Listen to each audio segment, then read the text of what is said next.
Hi, Optimized Paleo family and wellness warriors. Today, we have a really cool show with Dr. Mindy Pelz. She's one of my favorites in the whole space. Her whole mission is just blowing up with this new book about fasting for women. She's a best-selling author, a keynote speaker, a nutrition and functional health expert who has spent over 2 decades helping thousands of people reclaim their health. And her personality is infectious. I've seen her speak at conferences. It's just like she moves the entire room. And so this is a powerful woman. I'm really excited to be able to share you. We've had some shows before, but nothing super specific to women. So this is the show for you. If you're wondering what to do once you hit 40, or if you're wondering if fasting's for you, or if you should do carnivore or ketosis or blah, blah, blah.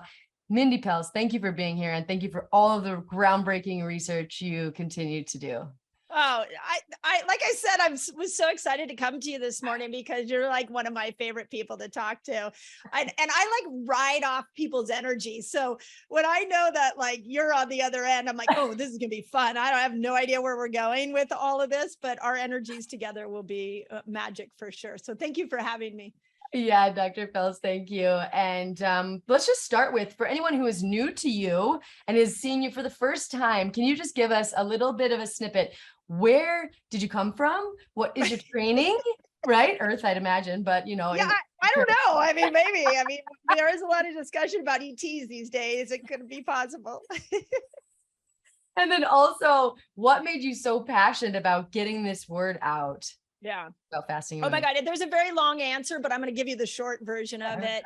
My educational background is as a chiropractor. And for the first 10 years of my life, I practiced very traditional chiropractic, working on, prevention and musculoskeletal injuries. And about 10 years into practice, I started noticing that two things were happening. One, people were coming to me with more than one symptom. And I know where we sit today in 2022. It's like, yeah, doesn't everybody have multiple symptoms? Yeah. But I graduated chiro school in 1996. And no, people had one symptom that they would come to you with. They Wow. didn't have 5 or 10 different symptoms. And then the second thing is that I just started noticing people weren't healing as quickly. So we used to be able to accomplish with a handful of adjustments was taking more therapies, more time. The body was slower to heal. So I started to dive into what was going on for everybody, like what changed in our environment. And that's where I started to find research on things like glyphosate. And I started to learn about the type of wheat that was having BT toxin in it and was being grown a different way. And I really looked at food and our food sources as changing, creating this dramatic effect in the human body. And at that time, that made perfect sense. It was like, oh, okay, well, let me just get everybody off wheat and everybody's problems will go away. I think we all thought that, right? Yeah. I mean, it was dramatic for me, but you're probably going to say not the end of the road. It wasn't the end of, it was like another aha moment, because what I noticed was that my patients some of them did really well getting off wheat and for a variety of problems. But then when I looked at what happened to the other set of people, I'm like, why are they not responding to these nutritional changes? So long story short, about that time, Dr. Osumi came out or was honored. This was back in 2016 for his work on autophagy and his studies that when we go without food, the body detoxes itself, it heals itself. And I just became fascinated by that and ended up down long, big rabbit holes of research on fasting and came back to my clinic. It started putting everybody on different fasting regimes. And I have literally, Autumn, never seen a tool heal people as well as when you teach them how to fast. And I was so excited about it. I couldn't stop talking about it. So then I went to social media and next thing you know, everybody's fasting. So it really was a struggle. It was a journey to find an answer for what humans were going through. And that just landed me here today. Yeah. And like I said, your content is so engaging. If you don't follow her on YouTube yet, make sure that you do that. You always have all of these fascinating ways to put together really complicated ideas into very layperson friendly terms. It's really, really refreshing. And like you talked about fasting, like there's this whole part of, I think, the country, women in particular, who kind of fear fasting. And we're going Right. to get into why we might not want to do that and why there are special circumstances and all that. But first, I think we need to start at the top. I've been kind of digging into the dietary guidelines, right? Where do Ooh. they come from, and saturated fat and the diet heart hypothesis and all these things. One thing I noticed is that they're not testing on women, and yet they're making recommendations for all Americans. And so Ooh. you, Dr. Mindy, like, what do you see? What is the problem with women in terms of our recommendations and the way that we're approaching health? Why are we underrepresented, and why do we perhaps need to think differently? Oh my God, this might be my favorite podcast question ever. So because there's this is as Fast Like a Girl, the book is getting rolled out into the world. The one thing that I've been saying to women over and over again about why I love fasting is that it gives women their power back. Because the diet didn't cure you, the supplement didn't cure you, the medication, you cured you by removing food. So when we look at why there's no studies on it, the first one, and for all the women listening, this is what I want to say, is it is time for us to take our power back and to stand up to doctors and any health professional that wants to give you a one size fits all and ask one simple question. How does that fit into my hormones? And we have not customized healthcare, whether it's conventional healthcare or alternative healthcare. We have not customized it for women. So the first thing is, as women, we got to stand up if we want to change that, because I don't know why the researchers aren't looking at a sample size and saying, gosh, if I look at food, it wouldn't make sense to compare a 19-year-old man to a 65-year-old woman. But like literally, like your blood pressure medication, your thyroid medication, it has all been tested in that vein. Yeah. So like cholesterol, check this out, Autumn. Do you know that the front half of a woman's cycle, our cholesterol naturally goes up higher so that we can make estrogen? Okay, so let's say I go into my doctor's office and I get a blood test and it's day 7 of my cycle and my blood pressure is higher. They now put me on a statin. Would that same measurement would have been different on day 19? This, right? That's so, I mean, wow. Okay, keep going. And then I have a question. No, so this is the conversation I'm trying to change. So women, I actually don't think they're going to be able to study us. I want to just start off there, because I know there was a lot of conversation about like, well, why can't they, put these women groups together? Well, if we put 100 women together, we're all hormonally different. So we have to stop looking for one size fits alls. It's not going to work. So that means we have to get to understand ourselves. We got to get to know our hormones. And then we have to stand up anytime somebody gives us a one size fits all and just say, hey, no, tell us where this fits into my hormones. Mindy, that's so genius and so important about the cholesterol. Now, is that total cholesterol levels are rising, or is there a specific part? So it was total, and there were 2 studies. One was they broke it down and said, well, actually LDLs go up. Another study said HDLs go up. But as you know, many doctors are only looking at total anyways. Yeah. But it's both. So you can't say that, oh, it's the HDL, so it's the good ones. It's both that are going up. Okay. And I don't know, this is not anything I prepared for, but you're just such a wealth of information. I'm just wondering. So before we get into fasting, what are some of those blood markers? Just like that is gold, what you just told us right there. Are there other parameters, markers, biomarkers that women should be looking at and be tuned into that will be different for them? Yeah. Okay. So this is another one. And I don't know if we talked about this, but this is one that people are doing like almost every day, which is glucose. So we have looked at glucose and ketones across probably millions of women now. Like, I feel like I understand like millions of women's menstrual cycles, like better than I understood my own. And, but here's what happens is about day 18, 19, as we go into that week before our period, we become more insulin resistant. Mm. Okay, so let's just stop and go, why does the body become more insulin resistant the week before our period? Well, it needs glucose to go higher so that it can make progesterone. Mhm. So we could look at this two ways. I meander into my doctor's office on day 18. They do a blood test. They're looking at my fasting glucose. They're looking at my fasting insulin. Maybe they're looking at my hemoglobin A1C. Those numbers are going to be different the week before your period than if you take that same measurement at ovulation. Now I have a question really fast. Is that because we're eating differently, or is that because the same foods are yielding a different response? No, it's because the body needs you to raise glucose so it can make progesterone. So it's naturally happening whether you want it. It's not based off the food you're eating. Okay. It's your body's like knocking at your door saying, "Hey, I need glucose to be higher so I can make this hormone." Brilliant. So most women see it on their like CGMs on their, that their continuous glucose monitor, and they're like, I watch them panic. They're like, I'm doing all the right things, but my glucose is high and I can't get into ketosis.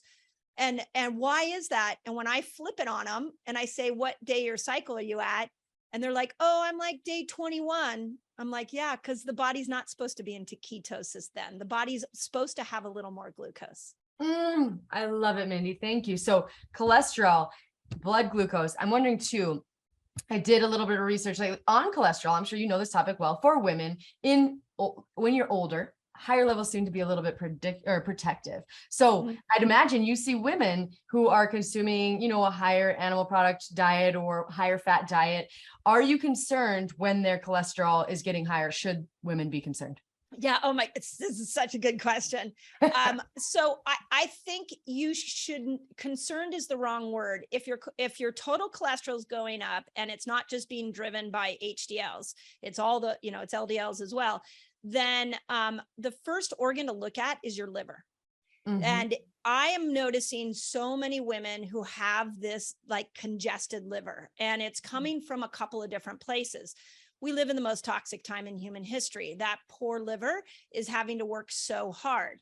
You mix that with the damage that's happening in our food with all the spraying of glyphosate and pesticides and chemicals, we're losing the bacteria in our gut. So a lot of women have SIBO-ish type situations in the gut.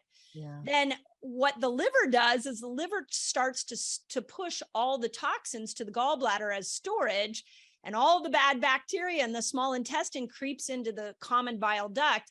And now you've got a traffic jam. You have a traffic jam between the liver, the gallbladder, the common bile duct, and the small intestine. And now your cholesterol is going up.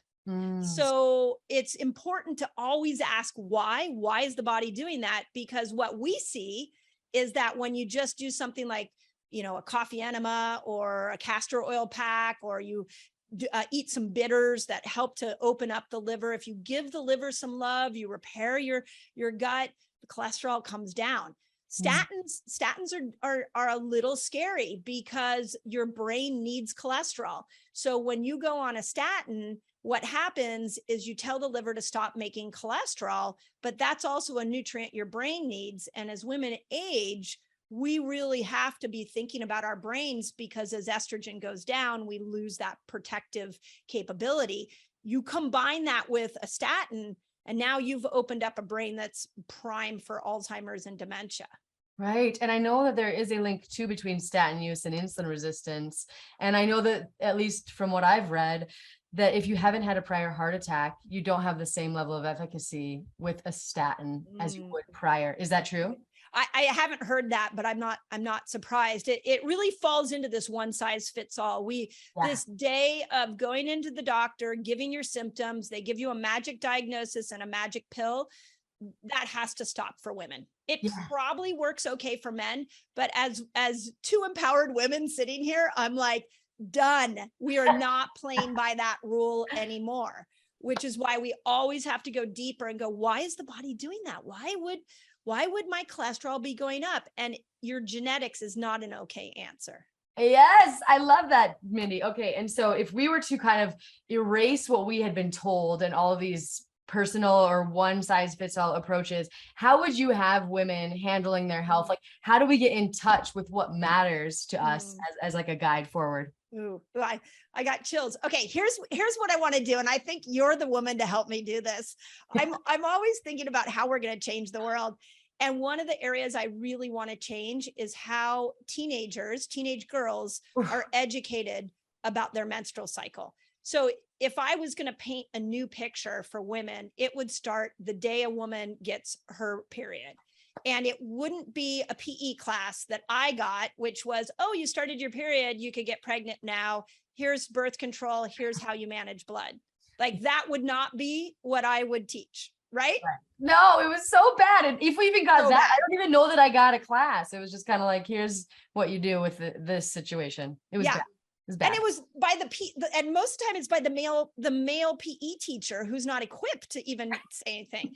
So, so the first thing is I would go to the younger group, to the teenagers, and I would say, here's what you need to know. Your hormones are going to come in and out. And there are 3 major hormones you need to be aware of: estrogen, testosterone, and progesterone. At the first half of your cycle, when you start bleeding, you're going to get more, your body's going to make more estrogen. This is where you want to really look at your carbohydrate load, your processed foods. Like, you're going to be better off keeping your carbs down. Then you're going to be better off if you want to exercise more. Those kind of things will work really well in those first 10 to 15 days. Then when you ovulate, which women should know. I mean, this is the crazy part of this conversation, is most women don't even know what I'm about to say. Yeah, I had no idea until relatively recently. Yeah. So then when we go into the day 10, between day 10 and 15, now you've got a lot of estrogen and you've got the most testosterone you're ever going to get. Now, what estrogen does is estrogen is your freaking superpower. You can multitask. Your brain's going to be like crystal clear. You're going to be a great conversationalist. And then you pair that with some testosterone and you're going to be motivated. You're going to want to go and work out. Your libido is going to be higher. That area between 10 and 15 is your hormonal superpowers. You should wear a crown, like you're the queen, and you're so capable then. But from a diet perspective, during that time, you need to be able to break those hormones down. So during ovulation, we want you to go into more of the greens and more, and depending on what your belief system is around lectins and things like that. But we need to go into feeding the microbiome and nourishing the liver, because those 2 organs are going to break those hormones down. Mm-hmm. And then when you come out of ovulation, there's about a week where you can kind of do whatever you want, but this is what I would get out to every young woman and every woman on the planet, is when progesterone comes knocking, when your body wants to make progesterone so that your uterine lining can shed, you are going to feel more sluggish. You are going to feel more internal. You're not going to feel as social, and you're going to crave carbs like crazy. Yeah. So that chocolate you're going for the week before your cycle, that box of pizza you want to eat the week before your cycle, there is a biological reason for that. Yeah. So if you can understand that the goal of a woman is to nourish what these hormones need, but in a healthy way. I am not saying you should sit on the couch and eat a box of pizza, but maybe a gluten-free pizza, maybe an organic pizza. But understanding, instead of villainizing your cravings, understanding why you're feeling more inner, understanding that you're going to be a little more moody that week. This is how you're supposed to be. Yes. That's where the conversation needs to go, because we shame it. We have guilt around it. We push through it. But these hormones are coming in and out, and they're affecting our moods and our behaviors. And once we understand them and work with them, your life will change. That's what I want to do for women.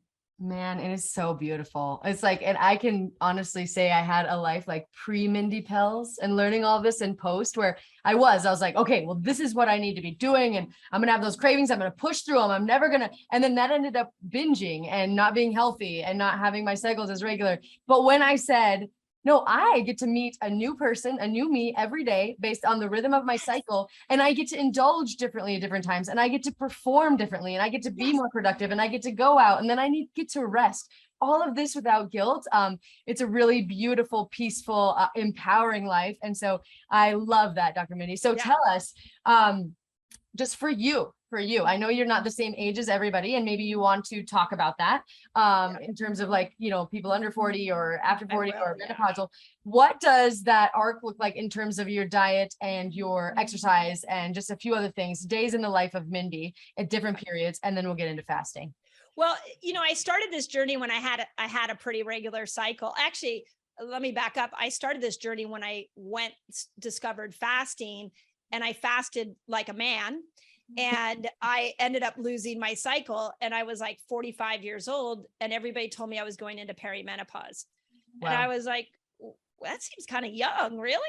And so I started to look into why I was going so quickly into menopause. And I realized that I wasn't doing exactly what I'm about to share with you, of like changing my food, changing my fast, changing my exercise, changing all that to match my cycle. And once I did, at 47, 48, my cycle came back.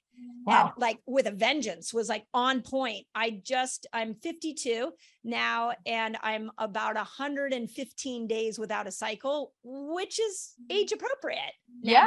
Yeah.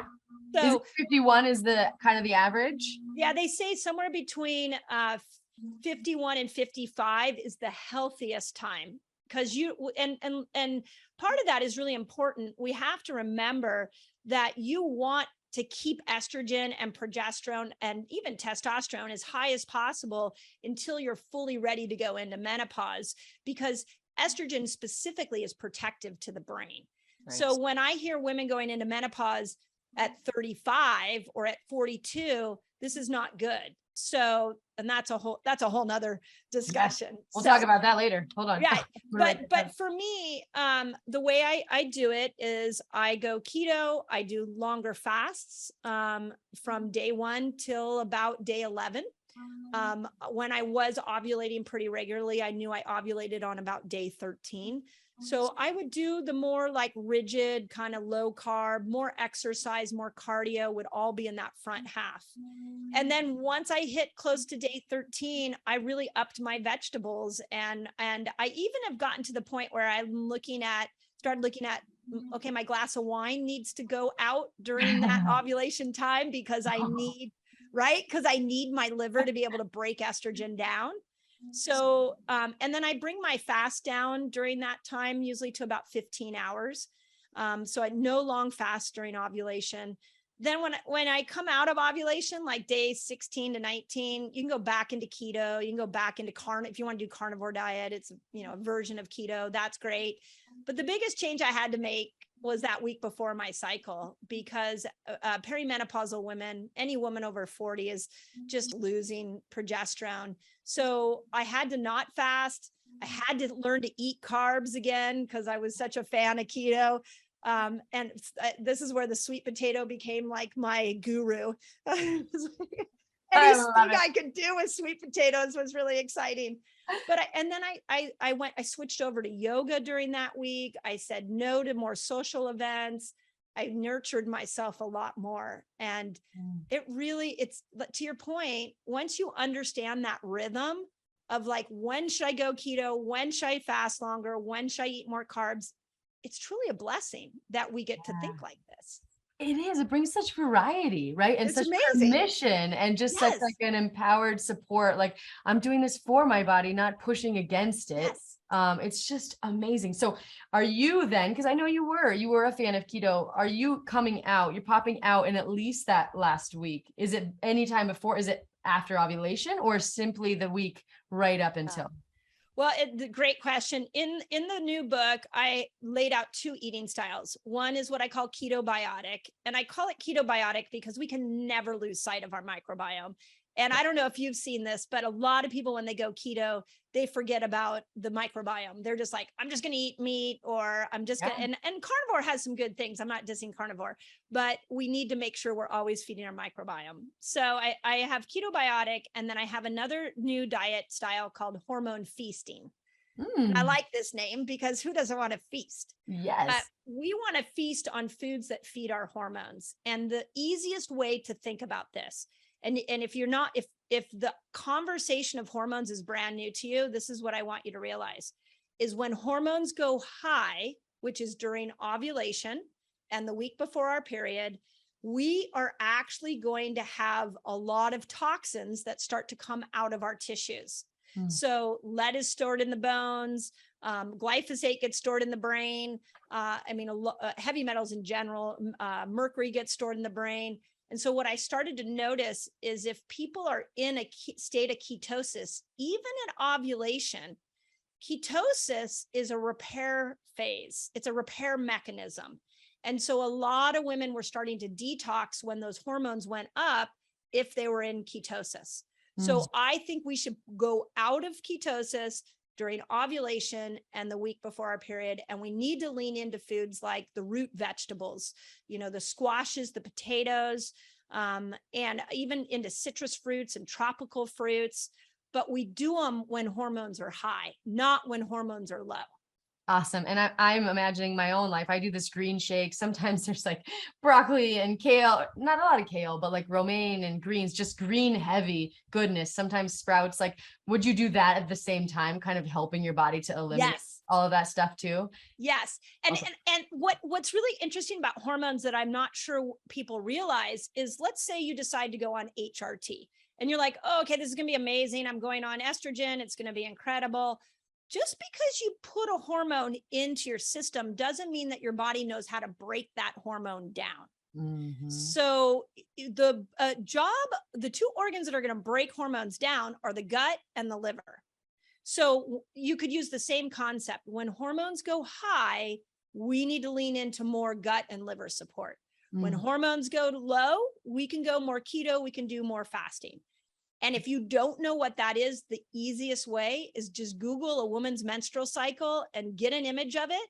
Yeah. And you will see that we are like up and down, and that it's in the down that we can go into these more, I don't want to call them extreme, but let's call them more healing strategies. And when they go up, we got to nourish them and make sure we don't detox too much.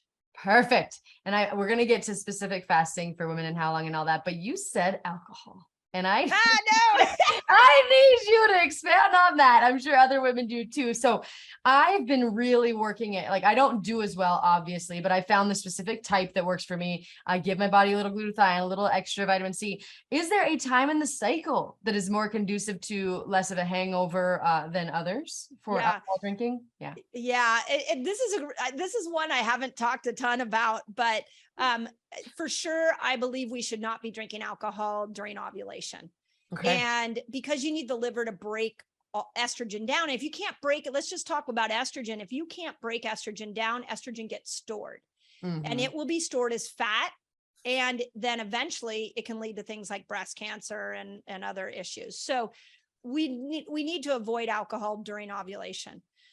The week before our cycle, this one's interesting for me. So when we look at progesterone doesn't like cortisol to appear. So if cortisol goes up, progesterone gets shy. She's like kind of hides. Well, I don't know about you, but when I have a glass of clean wine, my cortisol goes down, my glucose goes down. I'm a much more relaxed person. So I've had this conversation with Carrie Jones. She's at one of them. And I'm like, so would it be that before my cycle, a glass of wine here and there to relax me would actually help progesterone? And no expert's going to say yes or no, but I will tell you, I think that would be the most appropriate time. But as always, we need to make sure that it's clean. Yeah. And then the last thing I'll say on alcohol, especially for women over 40, is, and this is something that's going to come out in a new book. One of the mental challenges that's happening to women over 40 is that estrogen and progesterone decline. And it takes about 10 or 15 years for our brains to catch up with that decline. Yeah. I recently read a study that said the most common decade for women to commit suicide is 45 to 55. Heartbreaking. Think about that, Autumn. Yeah.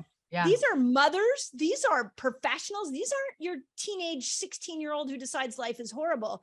This is a woman who's missing estrogen in her brain. So now here's the rub with alcohol.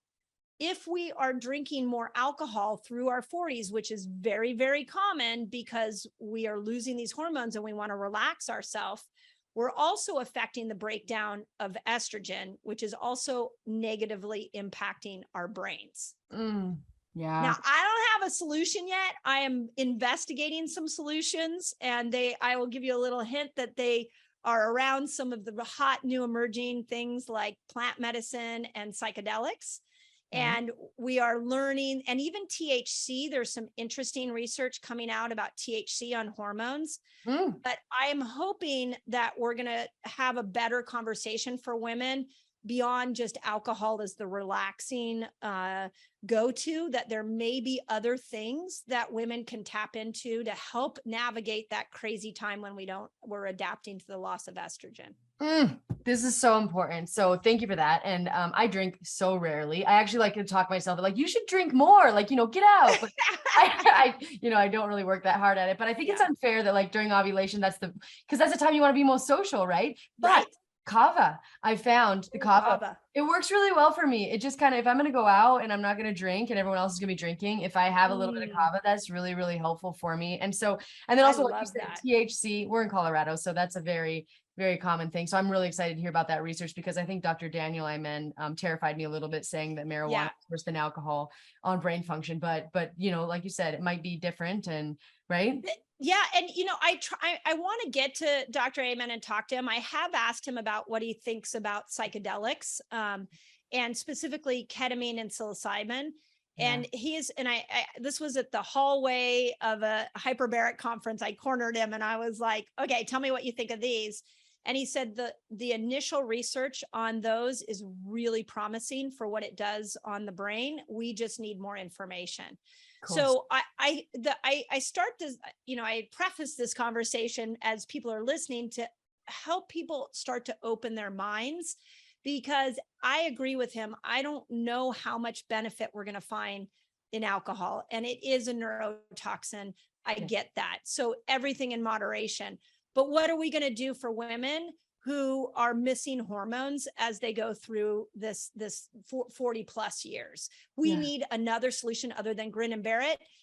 And I'm sure you saw the article that came out that they're saying SSRIs are now, not necessarily proving to be the cure-all for depression and anxiety.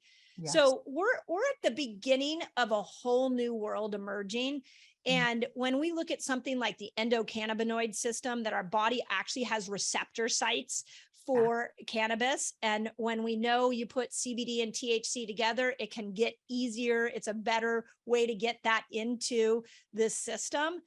You start thinking about THC a little different. This is not the go smoke a joint in the park and hang out with your friends moment. This is, it's 6 o'clock at night.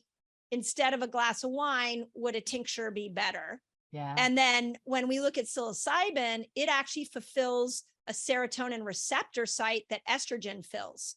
Wow. So when we lose estrogen, is there a micro dose of psilocybin? And I know that's not legal, but it will be at some point. Is there possible we could backfill in with some of these things? Oh, Mindy, I think it's so exciting. I just watched the first episode of How to Change Your Mind. Have you seen that documentary? I have. Yeah. And it's just growing up with someone in the 90s, drugs are, they're so terrible. They're destroying your brain. It's just such a shift, but I think it's a really exciting one. And I know someone personally who ketamine, 2 people, has been life-changing for them. Like I've done ketamine. Yeah. Okay. And what'd you think? Yeah, I've tested both ketamine and psilocybin. I did ketamine in a controlled environment, a company called Field Trip Health, which was amazing. I actually went in and did the whole thing. What ketamine does is it calms the anxious brain. So those looping thoughts that we have, where we're like over and over and over again trying to analyze something wrong in our life, or our brain is telling us something poor about ourselves. My brain it just went quiet.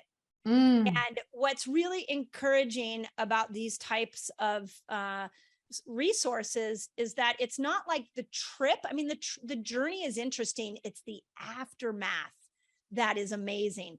So what ketamine does is it blocks the NMDA receptor sites and it calms the OCD looping fear, fight or flight brain. Yeah. And that's exactly what it did for me. It was like 2 sessions and I was like, why are things not triggering me? They're not triggering me. Whereas what psilocybin does is it opens up new neuronal pathways that allow you to have new thoughts. And as we get older, our thoughts get like this. They become more rigid and more rigid and more rigid. And so what psilocybin can do is really open up new thought patterns. Plus it will go into these serotonin receptor sites. So it's really cool.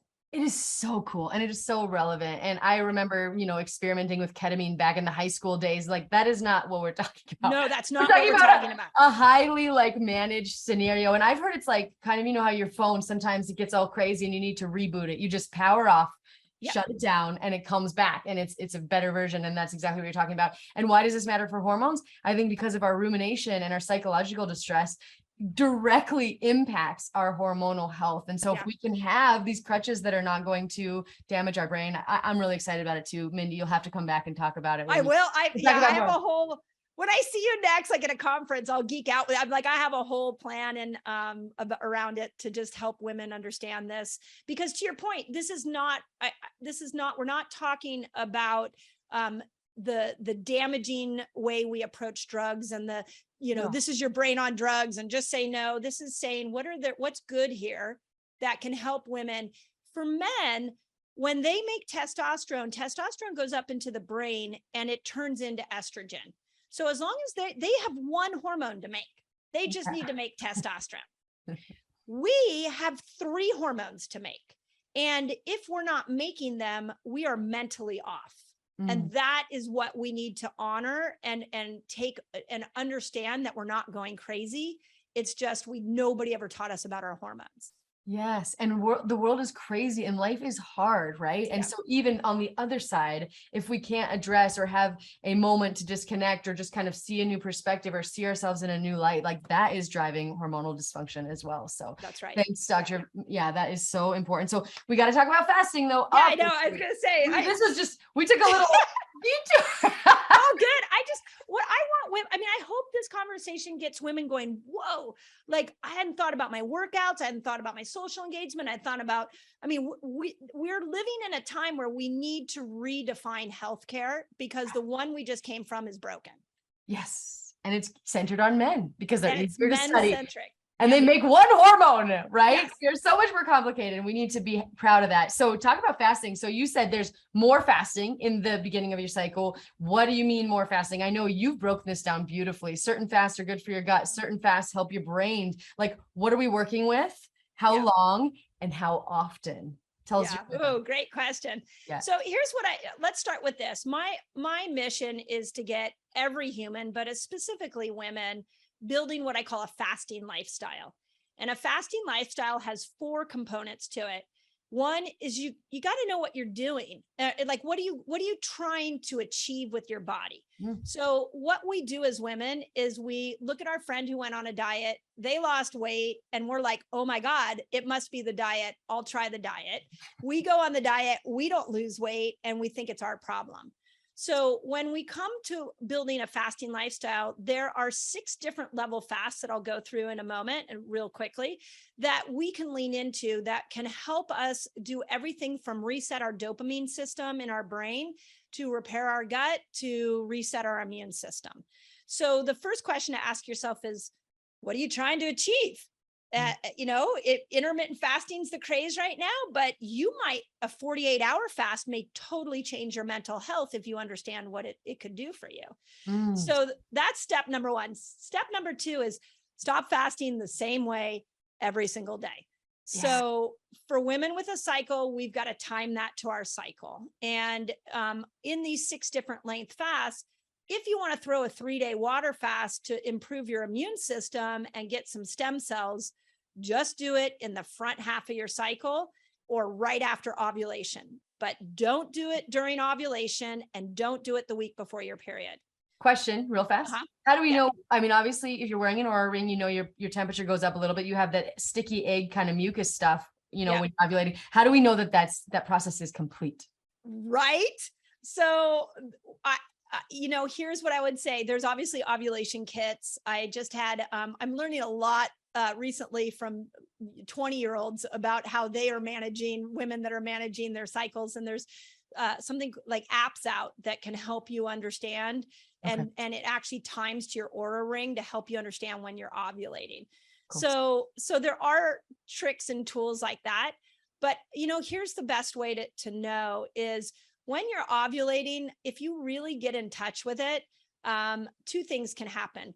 One, you could feel like you're just supercharged, like mentally supercharged. You have so much estrogen during ovulation. You might be like, man, I'm like, my mind is working so clear, or you're able to handle a conflict you couldn't handle at another time of your cycle. You also might notice your hunger is not as bad. So we can definitely do it based off our symptoms and our moods. The other thing is that once you start tracking your cycle, the second thing is you can kind of see the pattern. And then I'll throw in there, I don't know about you, Autumn, but sometimes you can feel your ovaries sort of talking to you. Milchschmerz. I have it. I always do. I feel that pain as it comes down every month. Yeah. I got that. And if you really clue in, you will start to notice there's a subtle bit of not pain, but you'll see that we only ovulate from one ovary, each month it's a little different.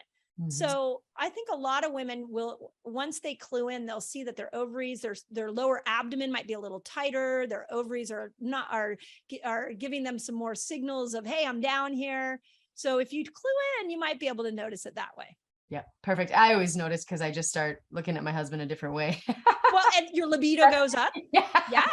We've even, I've even geeked out with people about how a woman's sexual desire is totally different at different times of the menstrual cycle. In ovulation, your sexual desire is like primal. It's like day 7 for me, or like it starts a little, I could tell it's like a slow climb, day 7 through 13, 14. Yeah. It's so funny. And whenever I go and speak at conferences and I see the men walk out of the room, I'm like, no, you don't want to leave. I'm about to give you the greatest relationship tip ever. Here's your window. Yeah. Right. Oh, I love it, Mindy. Okay. I'm so sorry that I took you off your path of your tips, so awesome. You want to learn to vary your fast. And, this is something we saw on my YouTube channel. We had so many women telling us that they were losing their hair and that they had heart palpitations. Their thyroid was going wonky.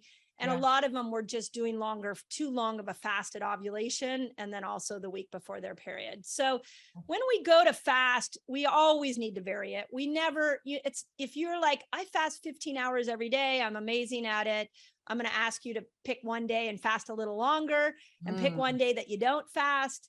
We need to really be able to move in and out of different fasting lengths. So that's the second step. I think that's brilliant because I was doing more of that. And then I've gotten into this 16-hour hardcore, and my period, which I use as a marker of how things are doing, it's gotten shorter. So just like you're saying, okay, continue. Yep. See, and like or women will go, I'm spotting. I've never spotted before. And I'm like, oh, you're not. We called it in the book. I called it the fasting cycle. And I have a whole chapter on how to navigate the different moments that your hormones are coming in and what to pair with that fast. And I can say this publicly now, we are working on an app where a woman would just hit a button and it'd be like, today's day 10. You might want to look at these foods and these fasts to support your hormones. So we're trying to make it ridiculously easy for women. I love it, Mindy. Okay, keep going. Were those so the second, building a fasting lifestyle, the second quality of it is that you want to vary your fast and do it according to your cycle. And then the third piece of this is that we should vary our foods. Now, this is one that I'd love your opinion on, because it is so interesting to me that we have never been taught to eat different at different times of our cycle. I know. It's crazy, right? Why did that not go down in my PE class where I was taught I could get pregnant? I don't know. And why have we been like white knuckling it, trying to, fight these cravings in the first week right before? I mean, it doesn't make sense. Yeah. Yeah. So I kind of already alluded that when hormones go high, less ketosis. In the book, I map it all out. But women, just like we don't fast the same way all month long, we don't eat the same way all month long. And there's times to have higher blood sugar, and there's times to have lower, and there's times you want to lean into more meats that have more amino acids in them to support hormonal health. And there's times you're going to do better with a plant-based diet. These are all the things that we're learning and we're talking about trying to navigate. So that, and then the last one is so huge, and I really want to get this out to the world. We hormonally do better when we do our health habits in community. So the fact that we, in the healthcare system we've been brought up in, we've been in this patriarchal healthcare system. We've been taught one size fits all, and that health is an individual journey. In the new place, I call it the empowered woman that is emerging. She knows that she's got to vary her lifestyle according to her hormones. And she knows that when she leans into the community, especially of other women, that she is going to have better hormonal health. And the reason for that is because of oxytocin.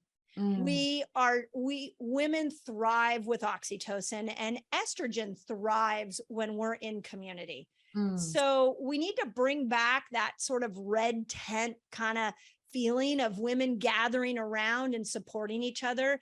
I so believe that the day of competition amongst women needs to go away, and we need to turn this into collaboration.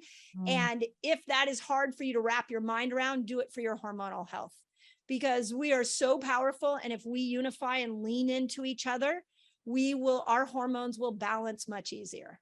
Oh, what a beautiful message. Oh my gosh. Do you have time for 2 more quick questions? Yeah. Oh my I'll gosh. talk to you all day. That's just so good. And it's so good because I can track with my aura, and you know me, I'm experimenting with my food and my exercise, and I'm doing the sauna, but always, almost every time when I get out, do something social, go see a play, hang with my sister, hang with my friends, that is the biggest jump in my HRV that there is. So it's just, so thanks for sharing that community piece. Check this out. I have to put this out here because we're discussing it in my academy, my Reset Academy, and it's blowing my mind. And I wish somebody had told the younger version of me this. When a woman is working all day long, what happens is we're actually pulling on our testosterone stores for that motivation and that drive. So I've started calling it your testosterone driven days. And so when you're in perform mode, you're calling on testosterone, but you get home at the end of the day and you've been asking testosterone to come up. And in order to rebalance testosterone, so you don't tank it, you've got to raise estrogen. So at the end of the day, the most important thing that you do when you come home or you've finished your workday is that you do whatever brings you joy. And you do that for about an hour. And for a lot of us, that's calling our bestie, or that's, going out to dinner with a friend, or that's just sitting and verbally processing. Those kind of things bring estrogen back up, and it rebalances our testosterone and estrogen levels. Did you hear that? That is a doctor's order. Go find your joy, right? Every day.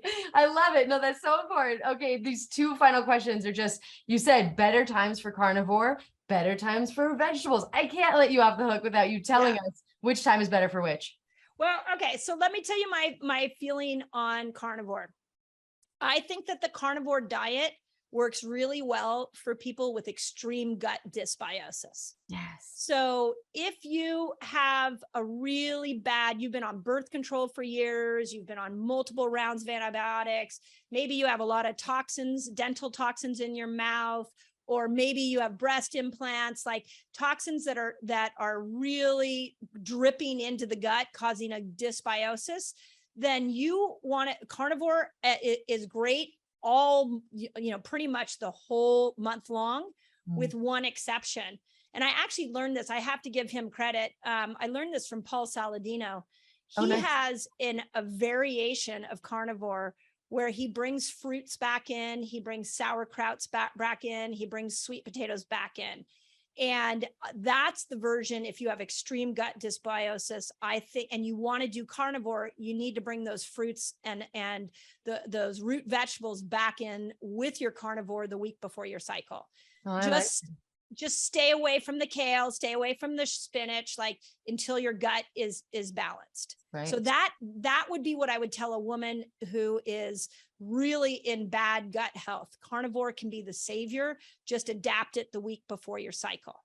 Great. Now, if you think you have great gut health, then what I would prefer you do during ovulation, that's a great time to go in and be vegan and really up your vegetables. You don't have to be vegan, just up your vegetables. You need a lot of leafy greens during ovulation, and then go into, like I said, make sure you're bringing in more of the fruits into your progesterone, the week before. Yes. So we're still adapting it for those times. You just need to know your gut. I love it. Okay. And so food, we've got exercise, we've got all the emotional stuff. There's one practice that I've been doing recently that has been helpful for me. It's my sauna, right? Is there a lifestyle thing that you use or that you think is particularly valuable that we haven't mentioned? Yeah. Well, okay. So sauna, I've thought about all of like, where does cold plunging fit in, and where does red light therapy fit in? Yes. And so these are just my thoughts. I don't have all the research on it, but let me tell you what I think about the sauna. The sauna is burning out whatever's inside the cell, whether it's an infection or it's a toxin. It's burning it out from the inside out and pushing it out. Mm-hmm. So this is going to be good in those moments where the hormones are low. So we go back to day 1 through day 10, and then day 12 to day 17, 18. Cool. So if you want to go into full detox mode, you want to really use that sauna to push those toxins out, that's a really good time. Perfect. Cold plunging, and I don't have that all completely dialed out, but it's a cortisol raiser. So it's not going to be your best tool the week before your period, because if you're doing a lot of cortisol stimulating activities, you just don't want to do that the week before your period. But what we do know about cold plunges is it increases dopamine. And when we look at estrogen, the 2 neurotransmitters that go with estrogen is dopamine and serotonin. So cold plunging could be really good that front half of your menstrual cycle to really bring up your moods, to get you more dopamine, especially if your estrogen levels are off or you're over 40 and we know your estrogen is tanking. Yeah. So then we go to red light.